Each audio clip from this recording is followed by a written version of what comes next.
Today on the Bar Business Podcast, master the holiday paradox. Why Q4 can show both record sales and an inflated labor cost percentage. Learn the predictive staffing model, the 3 reports that forecast coverage with 85+% confidence, and discover the flex scheduling system, core, on-call, and emergency tiers that hold your labor ratio. Hello and welcome to the Bar Business Podcast, where we help bar owners increase profits, attract loyal guests, and simplify operations so you can avoid burnout and finally enjoy your life outside of your bar. I'm your host, Chris Schneider, the Bar Business Coach.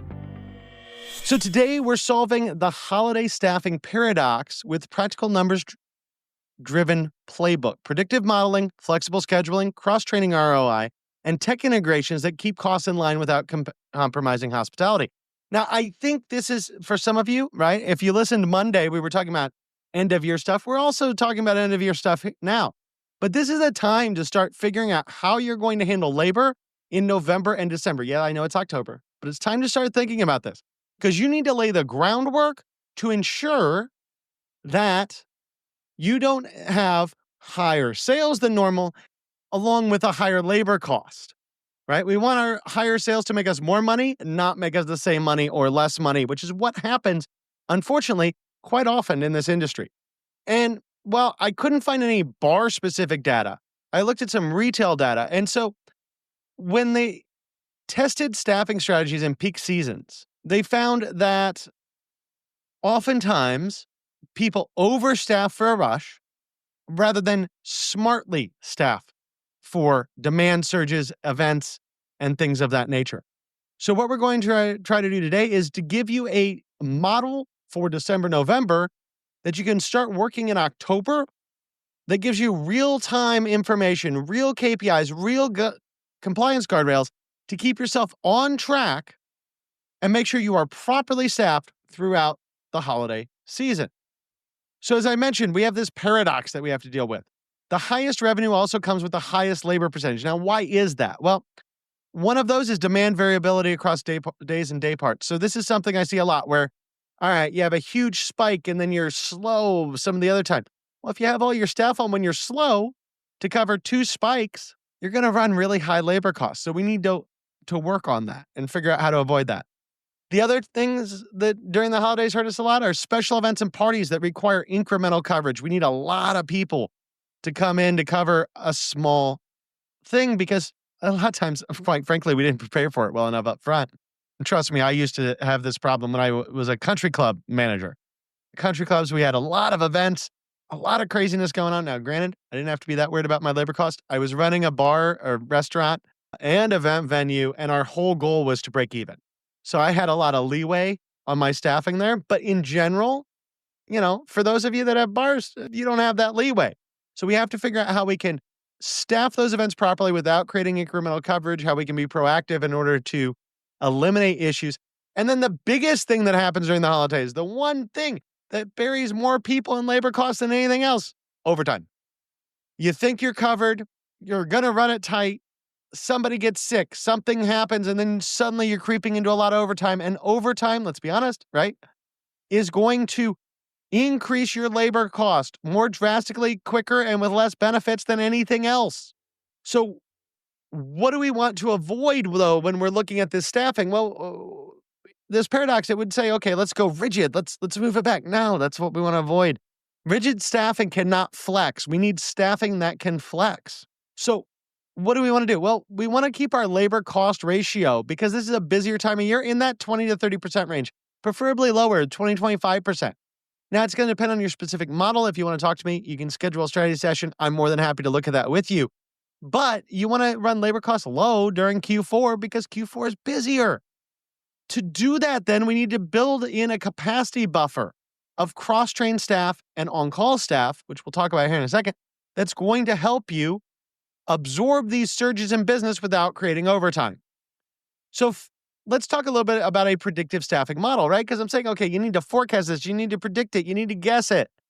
But how the heck do you do that? Well, first of all, let me just say, and this is absolutely true, anytime we're forecasting, and I don't care if it's me doing it, you doing it, the smartest AI in the industry doing it, kind of just making up a number.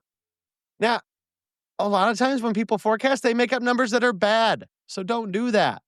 We want to make up a number that is statistically as close to reality as we can get it. And the way to do this is to dig into your data and do the math, which I know everyone hates the concept of, but quite frankly, there aren't any other options out there right now besides just digging into the data and doing the math. So here's how I would go about doing this. Well, first of all, pull last year's fourth quarter data, right? So uh, maybe October, but at least November, December, and pull last year's payroll for November, December. And let's look at three main things: sales per labor hour, transactions per server or per bartender, and peak hour coverage ratios. Now, what is a peak hour coverage ratio? Well, how many guests did I have? How many employees did I have? It's that simple. But that's going to give you, right? So we can see revenue per labor hour. This is or sales per labor hour. That's something we should be tracking anyway. And so we can see, does that go up or down in the holidays? What's that looking like? We can look at transactions per server, per bartender. That tells us what are they actually doing? And then we can look at that peak hour coverage ratio when we're comparing the number of guests we had to the number of team we had and understand that a little bit. What is all this data going to do? Well, you crunch all those numbers, it's going to give you an idea of what your capacity of your team is. And if you have those numbers for, say, this month, last month, the month before, you're going to be able to compare that and see how the holidays compared to just more normal times of business. Now, what else can we look at? Well, we can look at item mix by number. We can look at labor by role by hour. We can look at overtime. You could look at an infinite number of reports. But really, those three data points we just went over: sales per labor hour, transactions per server or per bartender, and peak hour coverage ratios, guests versus labor. That's going to give you a lot of the information you need. Another report I would always look at, yeah, we can get way into the weeds on this, and I'm more than happy to help you do that if that's what you want to do. But generally speaking, then you're just wasting time. You're doing what I like to do, which is playing with data just to play with data, not playing with data to actually achieve a good result. But the one other thing that you should absolutely look at is your overtime report, right? So our overtime report from last year, that's going to show us when do we went into overtime, why, and you can try to figure that out and to avoid that for this year. Now, with all that data, we want to look at kind of coming up with three scenarios. So this is our just standard day. This is a day with spikes in it, or where we have a lot of events. This is how we look at these spikes. And then also, because it's getting into December, it might snow, it might rain, and there might be ice storms. There can be all sorts of bad weather. We want to plan for weather and event disruption. Now, if you're listening to this and you live in Barbados, which I know we got one guy in Barbados that listens, he doesn't have to worry about weather. But if you're in most of the United States, if you're in Europe, you're going to have to worry about weather a little bit. So again, our target metrics to track here are our sales per labor hour, transactions per server or per bartender, our peak coverage ratios, overtime, and I'm going to add one more thing to this that I want you to look at, which is just labor cost as a percentage of sales, right? Obviously, that's something we need to look at. So by looking at all this data, we're actually going to save money, because there was a study I was looking at where it said that data-driven scheduling can lift profits per labor hour 8 to 12%. So if your sales per labor hour are, $50 and you're running a 10% margin, that's $5 in profit. We can turn that $5 into $5.50. Doesn't seem like a lot, right? It's a small change. But we've talked a lot about how this is not a business of big dollars. This is a business of nickels and dimes. And you have to get your nickels and dimes in line in order to make the dollars. That doesn't mean you should trip over dollar bills to pick up pennies, to use an old redneck saying, but it does mean that you have to worry about every little percentage gain you can make in order to make yourself maximally profitable in this industry. So that's what I would measure. That's how I would look at it. And that's how then when you can analyze things as we get into the holidays. But what levers can we pull to get there? Well, come up with a flex schedule system. Now, flex scheduling, I'll admit, something your bartenders and servers don't particularly like. Why is that? Because we're essentially creating a 3-tiered model. We have our core team. These are fixed people on shifts, and they're going to be our normal schedule, right? Our core team is our normal schedule. Then we're going to have some folks on call. These are folks that we can activate within 24 hours. So I know on Thursday, I have an extra event booked or a different, I heard from the guys that come in from lunch, they're bringing their office in for happy hour tomorrow. Well, now I can call that on-call person in and bring them in. And the other thing we want is emergency backup. What does emergency backup look like? Well, that looks like cross-trained floaters. And we'll get into cross-training here in more detail in a second. But the idea is if I have people cross-trained, they can plug the gaps that exist in my business. So we have our core team. That is our normal schedule. We have our on-call roster, and these are people that are on call. They're probably on our normal schedule too.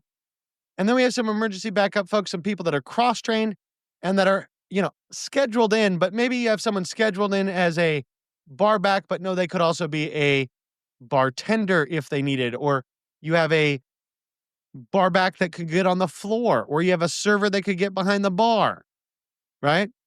Come up with these ways to cross-train folks so that they can plug gaps in short windows. Something I always think about as an owner, and I'm sure most of you have had this experience, but this is something I find myself talking to a lot of, or talking about a lot with newer owners, is that when you get busy, there's a pattern to it, right? Let's say you sell food. Let's say it's a bar rush, but it's around dinner time. You're going to have some food involved. People come in the door. What do you need to do as an owner? Help sit them. Once they're seated, make sure your server gets some drinks. Once those orders are into the bar, you work with the bartender to help get those drinks out.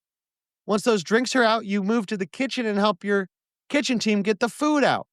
Once the food is out, you move back to the bar and help them get things out, and then you help bus tables, right? There's a pattern. And so if you have people that are really cross-trained, you can have them essentially follow that pattern for you, and then you don't have to do it as an owner. Now, there's a second thing here that we can do when we talk about this flex scheduling system to help us out, and that is we need to look at when our shifts start and when they end. We stagger people in, we stagger people out.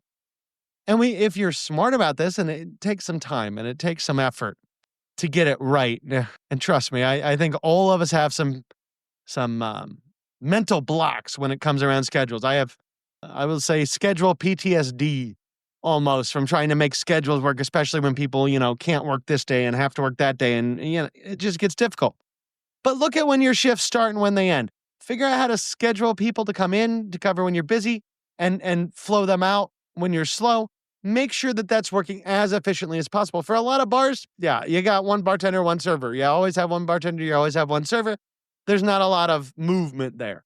But if you're in a larger bar, or you're a particularly busy place, or you're a higher end place, you have a lot of ability to move these levers around and to make sure that you're bringing people in and moving people out in line with what you know to be how your guests come in, what you know your guest behavior to be, because before this, we looked at the data. You know when you're going to be busy. You potentially looked at sales by hour last year and can pull those numbers. So you know when you're going to be busy. You know what the capacity of your team is. Now use that information to stagger their shifts in and out. One thing that I really would recommend, especially in December, use your on-call roster as a way to give people extra hours, not having actual on-call people. But look at a max shift length, right? A lot of people in this industry, they love to work doubles because they make a lot of money. I don't like working people doubles because then they're tired. They're not as good. They're a compliance risk. They're not on top of their stuff. And that's not what we want. So make sure when you're looking at this time of year, I try not to schedule anybody more than 4 days a week if I have that ability. And I try not to schedule them more than 8 hours a day. That gives me a whole nother 8-hour shift that I can put them on call and avoids overtime. So that's an easy way to do it. Now, 2 policies that if you don't have them in place, I highly recommend you do. One is shift swaps must be approved, but if I have 2 really good servers, 2 really good bartenders, I can walk up to them and go, hey guys, if you want to swap shifts with each other, you're more than welcome to. But you have to swap within the same week so it doesn't hit my labor. Right? So you can pre-approve some of that, tell people what's going on. That's going to help reduce no-shows. It's going to help you not have to reschedule. But make sure that your general rule of thumb is all shift swaps must be approved, and then give people that you trust that are your key employees a way to get around it, or permission to swap between a small group of people. Never give everyone a permission to swap at will. One thing that I had happen to me once, and it was terrible. I had one of my best servers swap with one of my worst servers. not the end of the world, right? I mean, still a server, still well trained and all that, but it was a Friday night and my one server could handle a lot higher capacity than my other server. So you want to have some approval there, but if you have two people that are equally good, tell them they can swap between themselves whenever they want. Now, let's dig into cross training a little bit because I alluded to it. I've talked about why it's great, but what is the ROI on it, right? Why do we really care? Well, if a bartender can also work the service bar, your server can also expo and host in the kitchen, or your bar back can become your service bartender. That's what we're talking about when we're talking about cross skilling people. And what does that mean? Well, it means we probably need fewer bodies to maintain coverage. If you have somebody that's trained across everything in your bar, like I was alluding to earlier, where you can turn the owner's job into an employee job, then hey, that's great. But you can have fewer total bodies.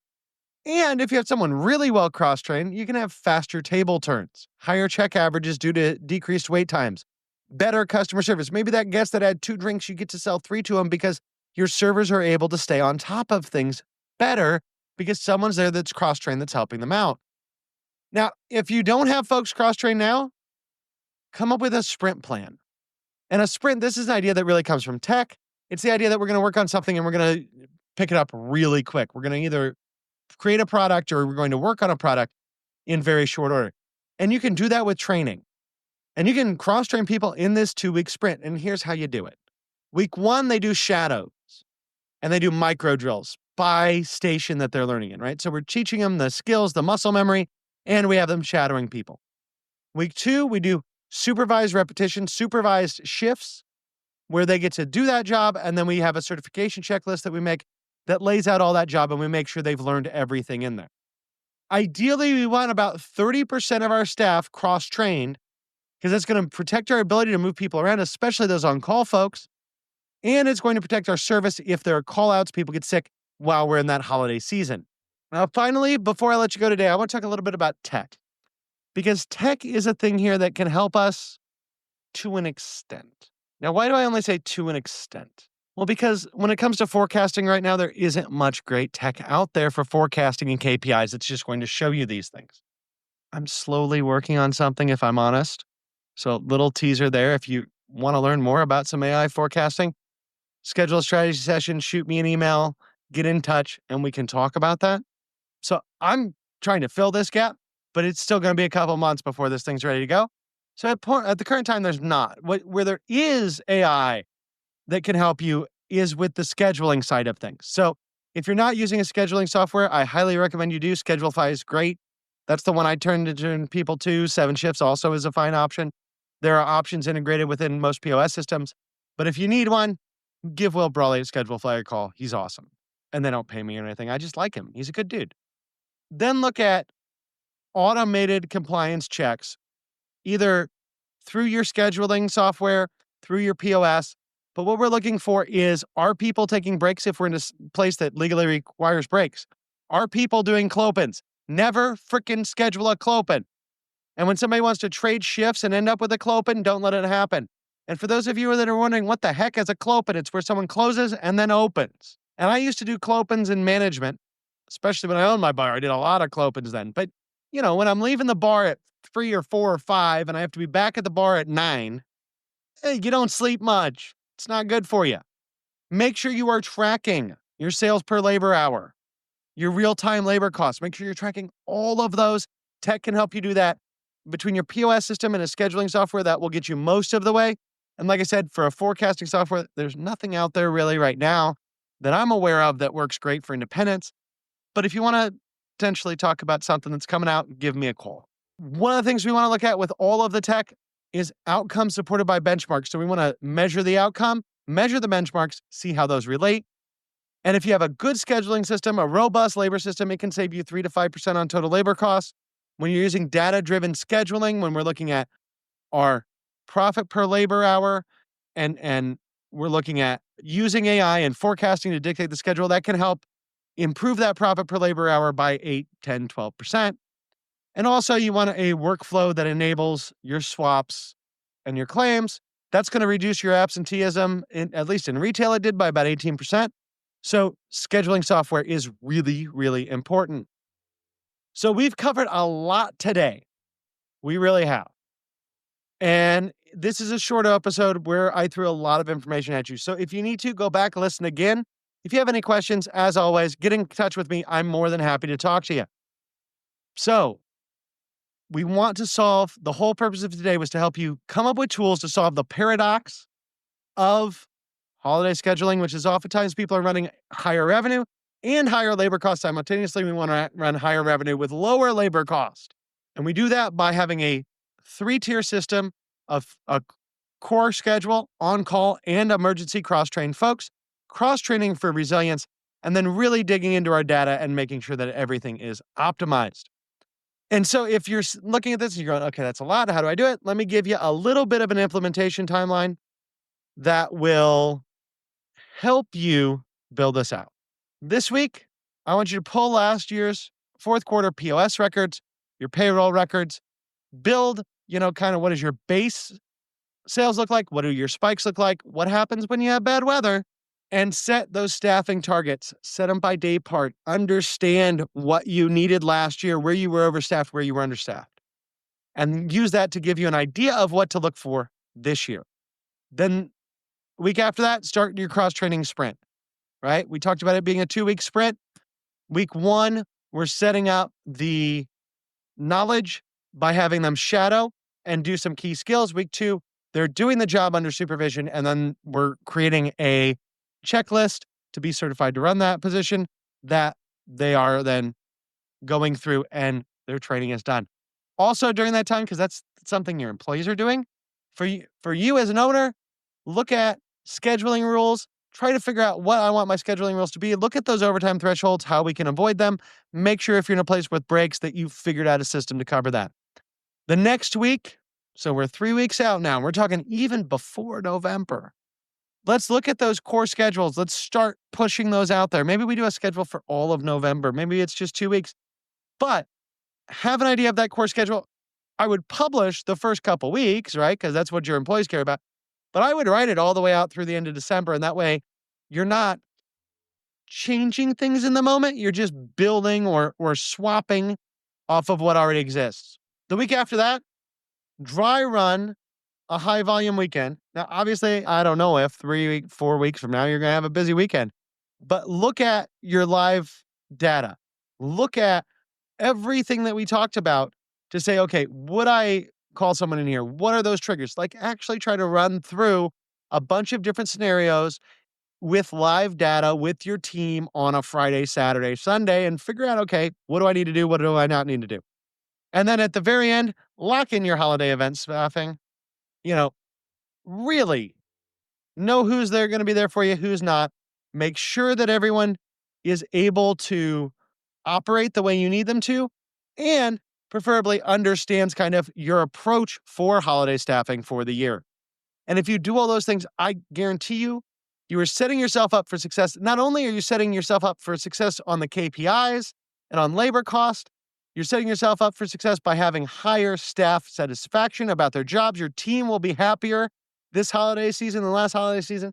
And your guests will be happier because you've made sure that you have your proper staffing, which is going to ensure consistent delivery and quality for your guests. That about wraps it up for today. If you enjoyed today's insights, make sure you like, subscribe, and leave a review. If you are ready to take your bar to the next level, schedule a strategy session with me by clicking the link in the show notes below. Until next time, have a great day, and we will talk again later.